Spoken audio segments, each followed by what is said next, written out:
안녕하세요. 안녕하세요. 네, 전 배인순 변호사입니다. 김정환 변호사입니다.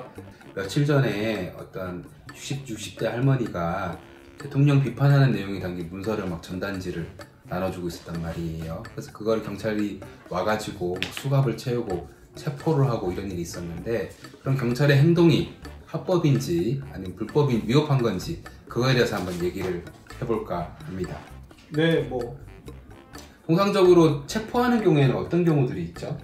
현행범 체포하는 경우가 있고, 그다음에 긴급하게 체포하는 경우가 있고, 그리고 법원이 발부한 영장에 의해서 체포하는 경우가 있으니까 이제 크게 세 가지 종류라고 생각하시면 될 것 같고, 영장에 의한 체포는 영장이 있을 때 체포를 하는 거고, 네네. 긴급 체포는 이제 뭔가 긴급한 사유가 있을 때 당연히 체포를 하는 거겠죠. 현행범 체포는 어떤 거예요, 그러면? 그러니까 이제 범행을 하고 있는 도중, 혹은 범행이 종료된 직후, 이런 경우에 현행범을 체포할 수 있는 거겠죠. 현행범 체포 같은 경우는 누구든지 할 수 있어요. 그러니까 제가 경찰이 아니더라도 저기 누가 지금 범죄를 저지르고 있다 그러면 일반적으로 경찰만이 저 사람을 체포할 수 있는 건데, 현행범 체포 같은 경우는 아무나 다 누구든지 체포할 수 있다는 그런 좀 특별한 점이 있습니다. 생각해보니까 저 현행범 체포한 적이 있어요. 실제로 고등학교 때. 언제요? 저희 집이 이렇게 마당이 있는 집이었는데, 네. 택시 강도가 지나가다가 저희 집 마당으로 뛰어 들어온 거예요. 네네. 그래서 저희 집 마당에 있는 창고 같은데 그 강도들이 숨어 있었거든요. 저희 아버지가 집에 있는 개를 풀어가지고 총을 들고 나와서 실제로 체포했잖아요. 집에 총이 있어요? 공기총. 일반인, 그러니까 사인도 체포를 할 수 있다, 이렇게 생각을 하시면 될 것 같아요. 마당에 있는 집 되게 부자셨나 봐요. 체포할 때 근데 우리 영화에 보면 많이 나오잖아요. 지금부터 묵비권을 행사할 수 있으며 변호사를 선임할 수 있는 권리가 있고, 지금부터 하는 모든 말은 법정에서 불리하게 작용할 수 있습니다. 내가 죄짓고 살지 말라 그랬지, 씨바 새끼야. 이렇게 고지해주는 걸 미란다 원칙이라고 한단 말이에요. 그럼 그때 그 김 변호사님 그 택시 강도 잡으셨을 때 그렇죠. 미란다 원칙을 고지하셨나요? 경찰한테 이제 인도할 때 경찰이 아마 미란다 원칙을 고지했던 걸로, 그렇죠.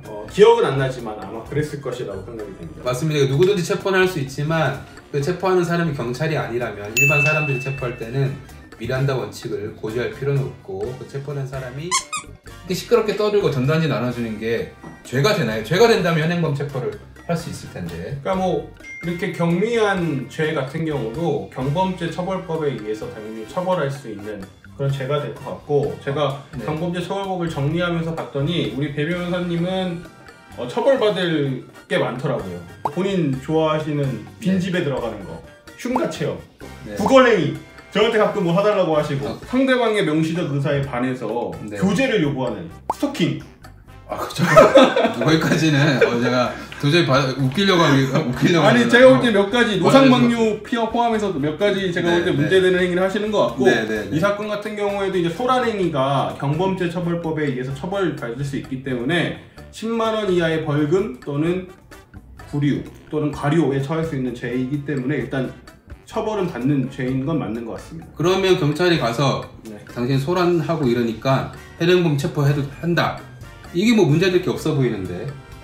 그러니까 일반적으로 생각할 때는 그렇게 생각할 수 있지만, 저는 이 사건에서 현행범 체포는 문제가 있다고 생각을 하고요. 왜 그렇죠? 그러니까 현행범으로 체포하면 되는데 뭐가 문제가 있다는 거예요? 어떤 조항이 있어서 문제가 된다는 거죠? 그러니까 이제 그 형사소송법상 경미한 범죄, 그러니까 다액이 50만 원 이하의 벌금에 처해지는 경미한 범죄 같은 경우에는 주거가 불분명한 경우에 한정해서 체포할 수 있도록 되어 있어요. 그런데 이 사건 같은 경우는 첫 번째, 주거가 과연 불분명한 건지가 좀 문제가 되겠죠. 과연 지금 그 60대 그 여성분이 주거가 불분명했냐? 주거가 불분명했다면 불법범 체포가 될 거고, 현행범 체포가 안 되니까. 주거가 불분명했다면 적법범 체포가 되는 거고요. 주거가 왜 이렇게 헷갈리지? 그 주거가 만약에 분명했다면 불법한 체포가 되는 거고요. 그쵸? 만약에 주거가 불분명했다면 적법한 체포가 될 수도 있는 것이겠죠. 이 사건의 경우는 그 경찰이 그 60대 여성분의 주거가 분명한지 불명확한지 어떤 확인하는 절차가 있었나요? 일단 신분증을 달라고 했는데 그 여성분께서 신분증 제시를 거부했다고 해요. 자기가 급하게 밖에 나오느냐 신분증을 갖고 있지 않다 이렇게 얘기를 했다고 하고 경찰관이 이제 3번 물어봤다는 거죠. 주거가 어디십니까? 이렇게 3번 신분증을 달라고 세우려고 했죠. 제가 기사 보기로 그래요? 네, 그러니까 정확하진 않은데 어쨌든 신분증을 달라고 요구를 하고 나서 주거를 3차례 물어봤는데 그걸 답하지 않았기 때문에 본인들이 생각할 때는 주거가 불분명해서 체포했다 이렇게 경찰관들은 얘기를 하고 있는 것으로 알고 있습니다. 그 3번 물어봐서 과연 대답을 하지 않았다. 이게 주거가 불분명하다라고 할 수 있을까요? 우선 그 주거를 알아보는 방법은 단순히 그 당사자한테 물어보는 방법 말고도 여러 가지가 있을 수 있거든요. 그 당사자에게 전화를 통해서 본인의 주거를 한번 확인해봐라 이런 절차를 거칠 수도 있고 그리고 기타 제 과거의 사례 박근혜 정부 사례를 보면 제가 알기로는 이와 유사한 사례에서 집까지 따라가서 주거가 확실하다는 것을 확인하고 나서는 이제 경찰관이 돌아온 사례들이 있는 것으로 알고 있기 때문에 이 사건 같이 단순히 신분증을 주지 않았고 주거를 말하지 않았다는 이유로 주거가 불분명하다고 단정하는 것은 좀 문제가 있다고 생각합니다. 근데 또 문제가 되는 게 하나 더 있잖아요. 이제 체포를 막 하려고 했을 때 그 여성분이 경찰에 막 손 막 이런 데를 막 깨물었단 말이에요. 네, 그렇죠. 경찰이 어떤 공무를 집행하고 있는데 그걸 깨물어서 막 방해했단 말이에요. 이런 것들은 공무집행방해죄가 될 수도 있지 않을까요? 그러니까 이제 이거의 전제는 지금 앞서 그 체포가 적법한 공무집행이어야 되는데 네. 제가 삑사리가 나서 네네. 적법한 공무집행이어야 되는데 지금 적법한 공무집행이 아니라면 당연히 공무집행방해죄가 성립하지 않게 될 것이고 만약에 적법한 공무집행이라고 보면 죄가 성립할 수 있겠죠. 여자가 깨문 것 자체는 폭행죄로는 뭐 처벌될 수 있나요? 그 부분에 대해서는 좀 실제로 우리 배 변호사님께서 저를 이렇게 뭐 존중한다 혹은 뭐 존경한다 이런 얘기를 안 하는데 그렇죠. 유일하게 뭐 그런 얘기 하시는 적이 있어요. 네. 제가 특수공무집행방해로 저희 의뢰인이 기소된 사례가 있었는데 그게 무죄 나왔잖아요. 네네. 그 사례가 지금 사건하고 유사해요. 그러니까 그 사례에서 그 전동차를 역주행해서 교통을 잘못한 거예요. 그래서 경찰관이 범칙금 받고 통보서 가려고 하는데 그 지금 저희 의뢰인이 자신의 신분을 가지고 그대로 기다리고 하는 거예요. 그래서 경찰관이 범칙금 통보서를 주려고 따오면서 전동차를 막았어요. 이것이 적법한 공무집행이 아니어서 무죄라는 취지로 다음부터는 네. 좀 짧게 제가 네네. 대답할 수 있는 기회를 드릴 테니까 네네네. 한꺼번에 쭉 얘기하는데 네. 저도 잘 못 알아듣겠거든요. 다시 한번 질문해 볼까요? 다시 한번 해볼까요? 네, 제 무죄 나온 거기 때문에 무죄 좀 나온 자세하게 거 자랑하고 싶.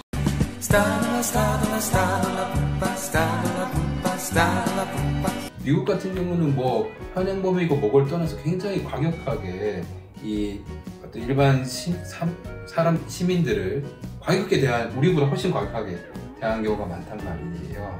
결과적으로 우리랑 법이 좀 다른 것 같은데 우리는 어떨까요? 우리가 법을 바꿔서 좀 더 경찰이 현행범 체포를 많이 할 수 있고 또 위험한 사람들 빨리 색출해낼 수 있는 그런 법적 제도를 마련해야 될까요? 아니면 지금처럼 보다 경찰의 권한을 좀 축소시키고 소극적으로 접근하도록 하는 게 맞다고 생각합니다. 그러니까 저는 일단은 그거는 죄에 따라서 다르게 봐야 된다고 생각을 합니다. 다만 지금 이 사건 같이 경범죄의 경우에는 범행 자체의 가벌성이 크지 않잖아요. 그렇죠. 그러니까 이 가벌성과 공권력을 비교했을 때 과연 이렇게 과도하게 체포를 하는 것이 옳은가에 대한 근본적인 의문이 있는 거죠.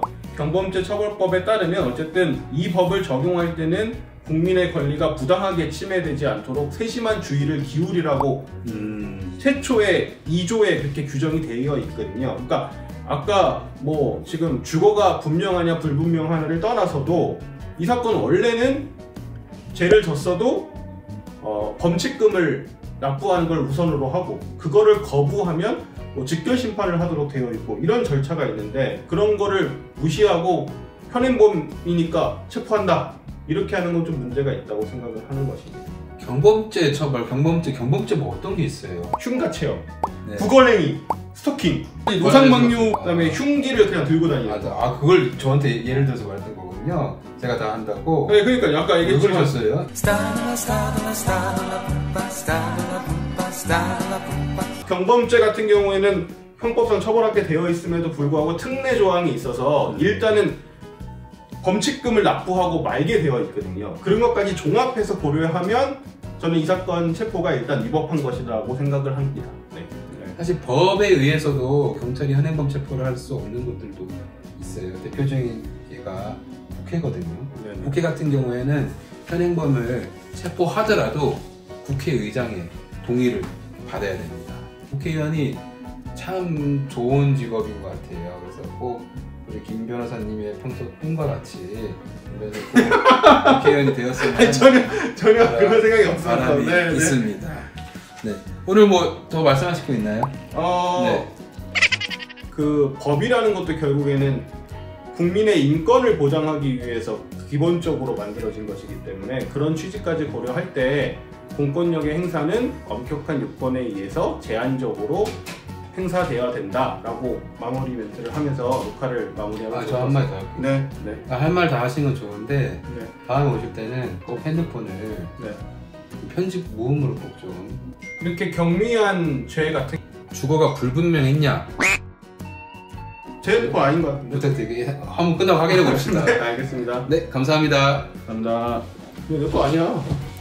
나는 무음이라 나는 알람을 해놓은 적 그게 뭐가 있잖아 여기. 내 거네. 나는 평상시에 알람을 이거 내 거네.